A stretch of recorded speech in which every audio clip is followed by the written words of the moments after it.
All right, welcome back to our last session of this group. As a reminder, afterwards, you can go back into the main stage to resync with the rest of the flow event. But have a really good one here for the last section. It's the voice of a customer from a strategy, operations, and fraud and payments expert point of view. Signifyd works with lots of different types of stakeholders, from chief marketing officers to finance to, of course, payments and fraud and customer experience. But we have a voice, Conor from Blue Nile, who's going to talk about how to build a fraud team from the ground up. So really excited for that. We'll do a Q&A, so please do put your questions in. No need to wait till the end. You can put them in earlier as they come to you. And I'll pop back on at the end for some of that Q&A. Looking forward to it. Thanks, Conor.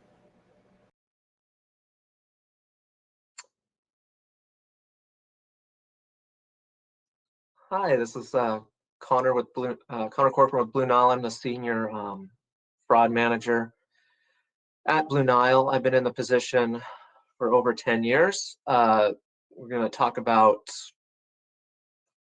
building your fraud team from the ground up. If you're starting from scratch or want to sort of reinvent the way you're doing it, that's what we're going to go over. So first things first, the state of fraud, what we're seeing right now. A lot of these numbers you might not know in detail, but you kind of feel them in your bones that fraud is up, as it is, it seems like every year, but it is getting more sophisticated. And because of that, you need to, it behooves everybody in your organization to take more care and understanding of how you build your fraud team and how they fit into your organization. For 2020, when we talk about sophistication, bots are a big part of that. And the reason is they're just easier to make. They're easier to develop and deploy. It used to be for the sophisticated fraud, you'd need some real in-depth knowledge. It would take some sophisticated fraudsters with good computer skills to do that type of thing, but it's not the case anymore. As you can see, these automated attacks that take some skill are just more prevalent. What's good about this information, that it's good to share this with other people in your organization, especially those above you that oversee many departments, because you do have to advocate for your department, for fraud prevention, for that. You need to make it aware of what is going on. Just because you know it doesn't mean people above you know it. And that might, some of this stuff might seem very obvious, but it's important to make sure those in your organization know what your department is dealing with.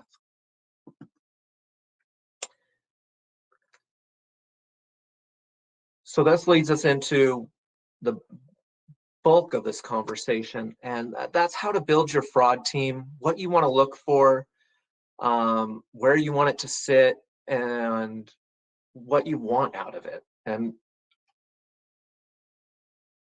the first thing you're going to have to decide is, under which department do you want the fraud prevention team to sit? I think with a lot of, especially physical goods retailers, e-tailers, it usually springs out of customer service, because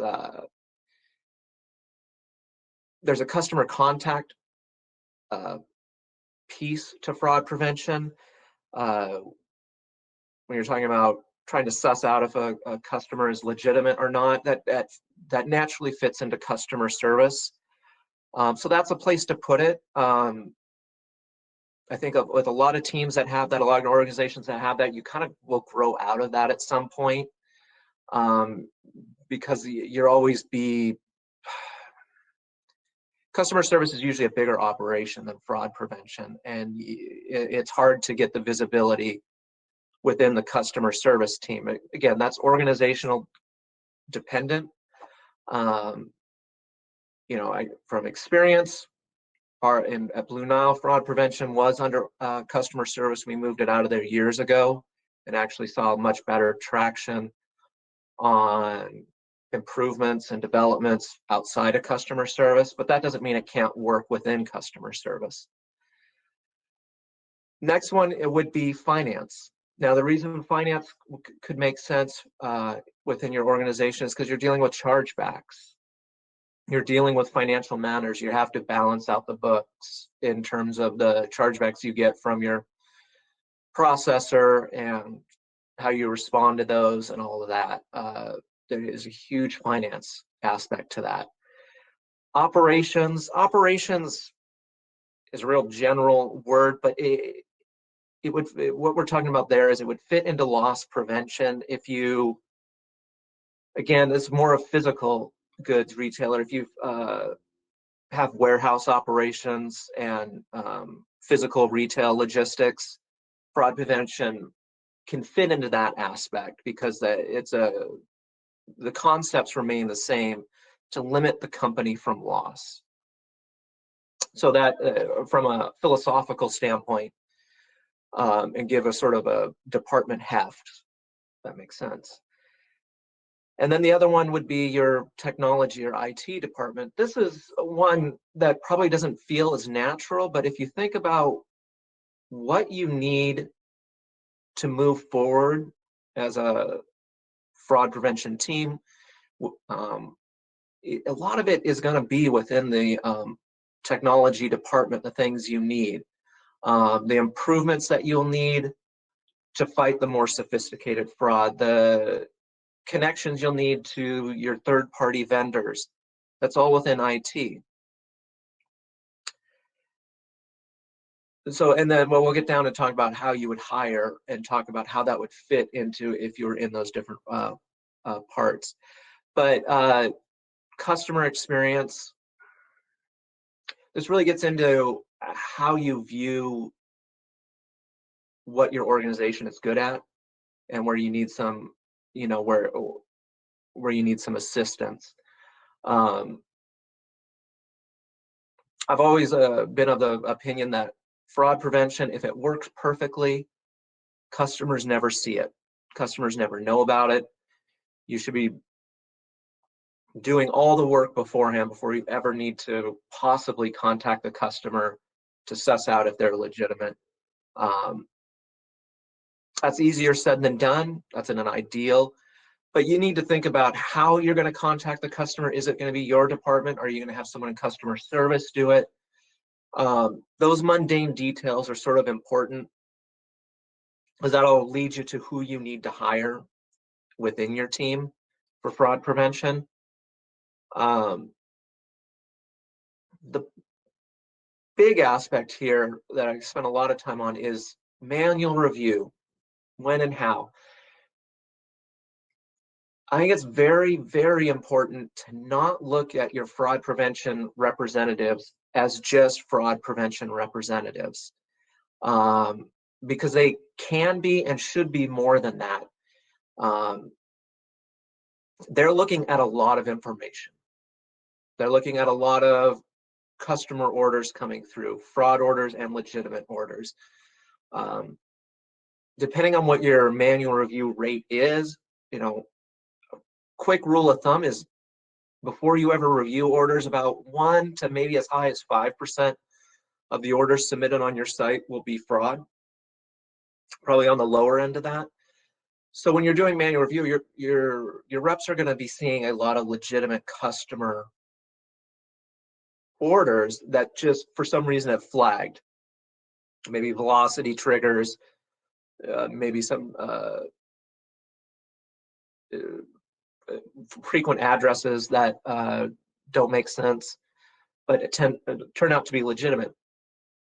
Because they're looking at this information, they're really analyzing your customer data. I know at Blue Nile, our fraud reps will pick out problems that are more customer service and technology problems because they see it first.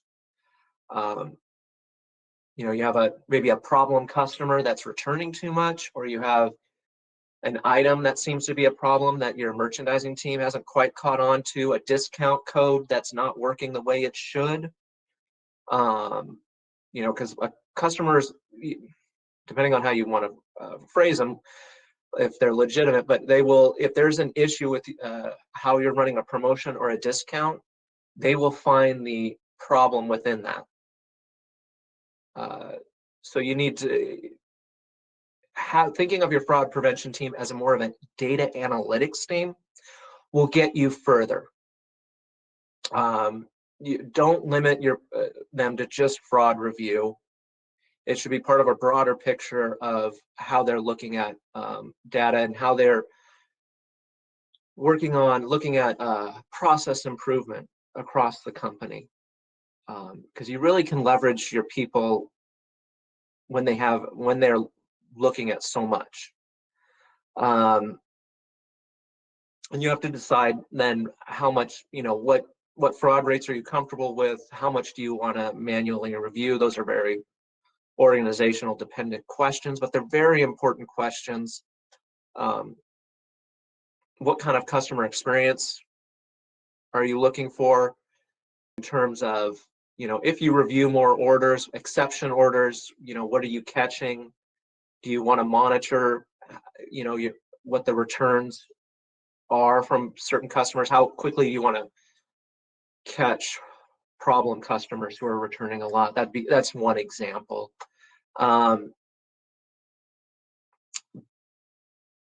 Building your team,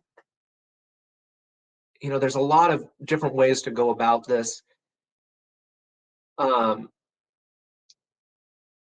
First and foremost, you want to look at what is your organization good at? What are they not good at? And I know that's a tough question, but I know for Blue Nile, we've always been very customer centric, and process improvement for some years was tough for us because we were so focused on the customer that having that you know, process improvement aspect wasn't a big part of the culture for a few years. But we hired for that. You know, we looked for people who are good at process. We got that. Quick and dirty, it's good to hire customer service representatives because they will know what legitimate customers do.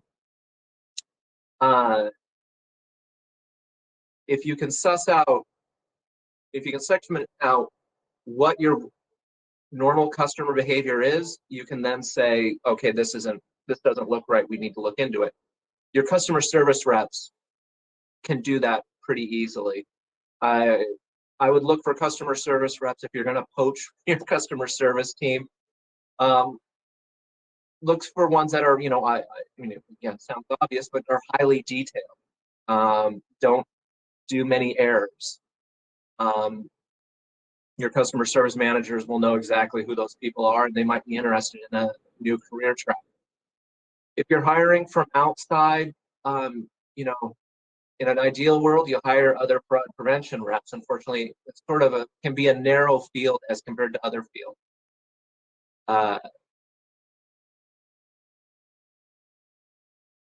Looking at bank employees that have worked at credit unions or banks is great because they are, again, process-oriented, detailed, will understand the payment infrastructure. I've had great success with that.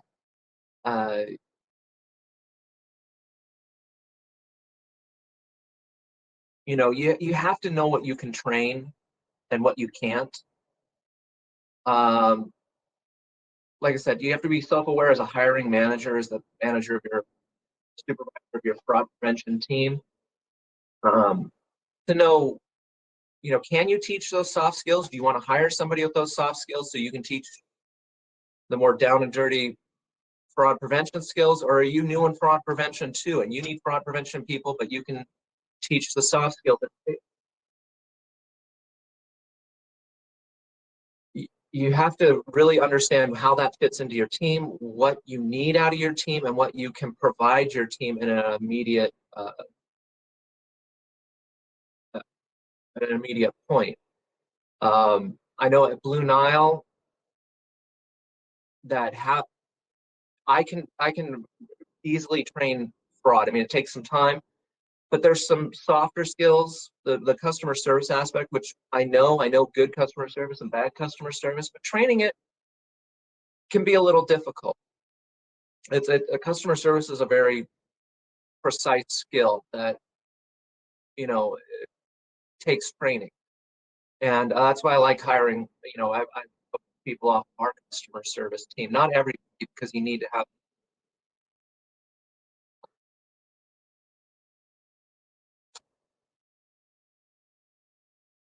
And that's about all I had.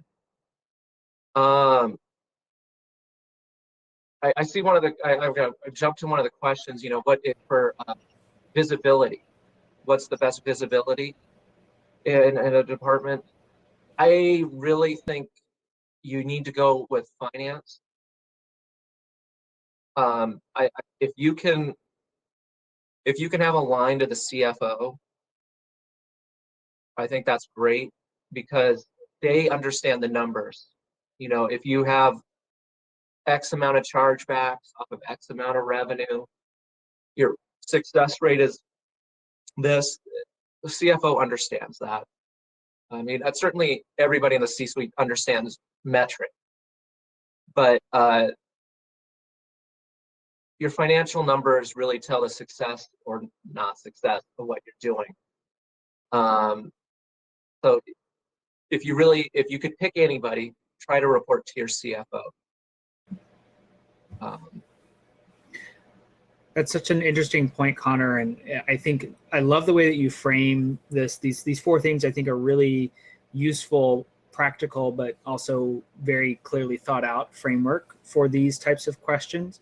I know, for example, at Signifyd, Signifyd has had a guarantee product for, call it 5 years, right?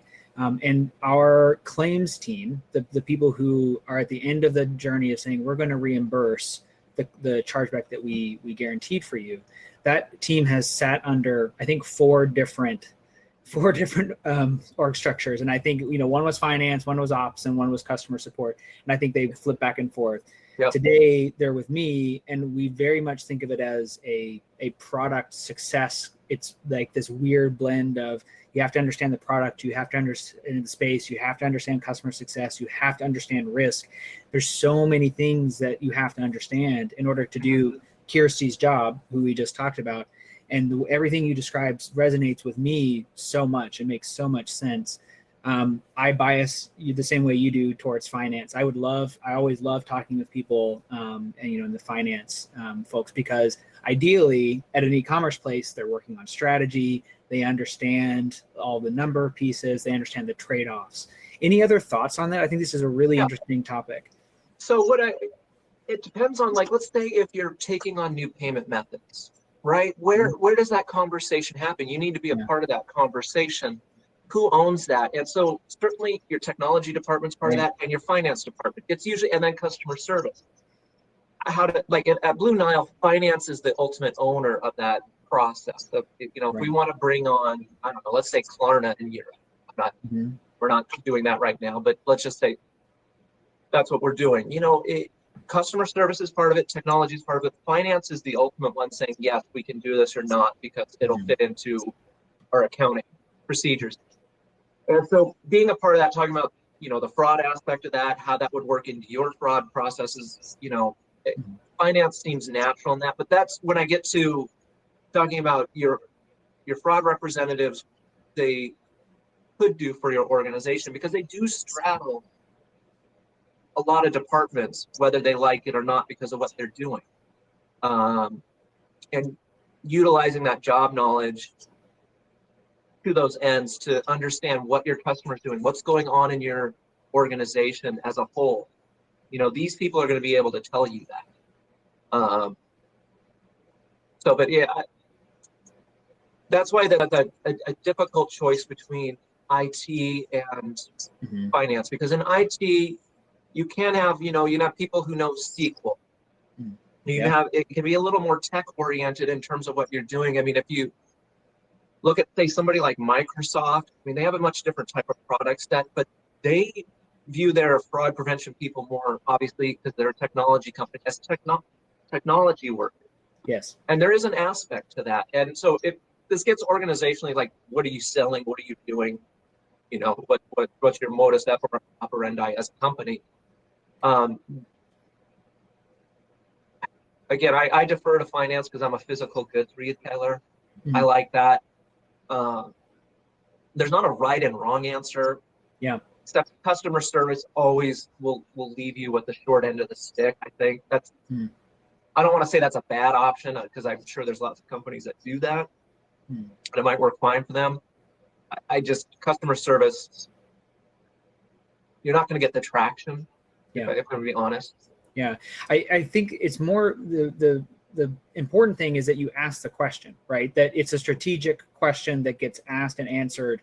Well, I'm at Blue Nile. I sell, high-end jewelry. I have a customer focus. I am, an e-commerce first and foremost, right? Like this is who we are as a company. Mm-hmm. Given that and the stakeholders we have, where should this sit? It shouldn't just be it just goes here, obviously, right? That's, I think, the important thing for me. I love your point, though, about IT. Like, sometimes the rules, like rules writing, or I need to implement this new ATO thing, or I need this new data feed to go to this other system. So often that, I think, is a really interesting way to think about it, of who has the tools to actually effectuate change. I've thought of it in that way, but never as crisply as the way you put it in your. And I see we have another question here. What is the size of the manual review team? It is surprisingly small. 4 people report to me, and we do review we're reviewing about 30% of orders, 35. It's actually come down because of Signifyd. If I'm gonna. That's helped. But so when do you decide to hire more analysts? That's a tough one because we obviously had some staffing issues, when the start of COVID, what do we do?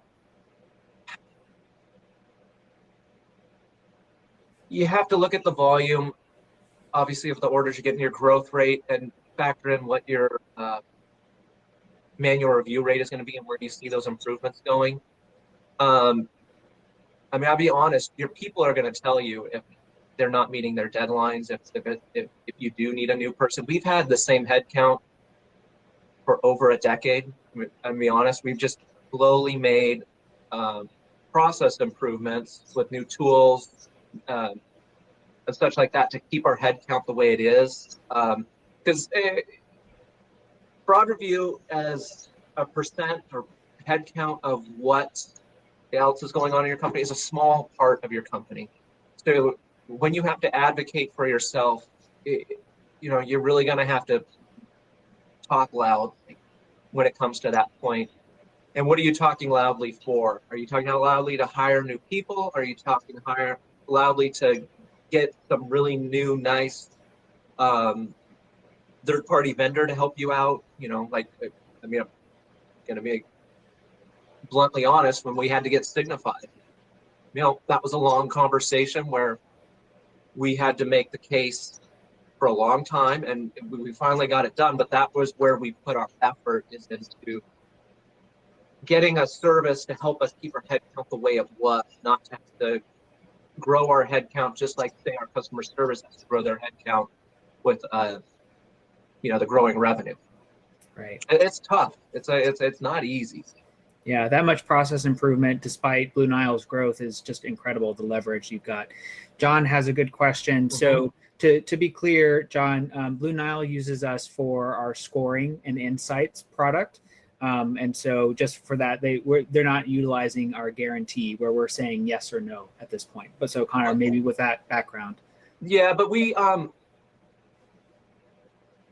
what you don't, and I was trying to word this, maybe I should just be more blunt. And it's not, you don't want to have your people just reviewing, let's say, failed Signifyd, declined Signifyd orders, because we do use your guarantee sometimes when we have, right, and If all you use your people for is to look over declined Signifyd orders, that's not a bad use of their time, but there's more they can do. That's the point I'm trying to get around. Look at them as data analytics to get the most value out of them, because the value out of them. The other thing you have to think about is retention, right? Hiring new people because someone left, it happens, but you'd rather not do it. And certainly if you paid people a ton of money, you make them stay. But another way is to keep them engaged with process improvement, keep them engaged in learning new skills, learning more, keep the fraud landscape, being part of the overall company for process improvement, understanding what's going on, have them be key players in that. That would be, if I could, you're going to take away one thing from this, I really would recommend that. That's helped us a ton. Yeah, I want to underscore that, Connor. John, I don't know if you heard Sharon's talk at the beginning of this breakout session, but Sharon and Connor are totally simpatico in that message of how should these teams be used. Like it's data analytics. It's much broader, more strategic than that, than just going through and looking at particular orders. Let's see, are there any more questions in the chat? Let's see. There's one last question maybe of compelling reasons you use to make that case from Samara. I'm assuming like advocating for resources for your team. Connor, that's kind of the question. Like what kind of data did you use for that? And let's maybe end on that. Sure. You have to look at the fraud losses you can limit, but you also have to look at the speed with which you can make things move faster within the company. I mean, again, I'm a physical goods retailer. So if we can make the orders move faster down to our fulfillment center, they can box them up and ship them, all the much better. And it's also handling that growth. Hopefully, God willing, all your company you work at is growing. And so you can say, look, we're growing at, 15% a year. And if we do that, we'll need to hire one person every 2 years. But if we do this, we don't need to do that. So, and again, some of this seems obvious, but the other one is it's tough because it's trying to prove a negative. But how, again, I'm going to go back to when we brought on Signifyd, is one of the arguments we made is, look, we can put a cap to a degree on, huge fraud losses, right? Because we had a couple years where things got a little out of hand. And not that that's guaranteed, but you need to say, look, if we have these tools, we're going to keep the fraud losses within this percentage band. And, something crazy won't happen to bring it outside of that. I know I'm not saying that the best way. You'll have to phrase that better to your C-level people, but that you need to give them sort of a comfortability, because if let's say you're reporting to your CFO, if they really dive down into it, they're going to start getting worried. Well, wow, what if the worst thing happens? Where could losses really go? And so that's what you got to give them peace of mind, saying, well, if we do this.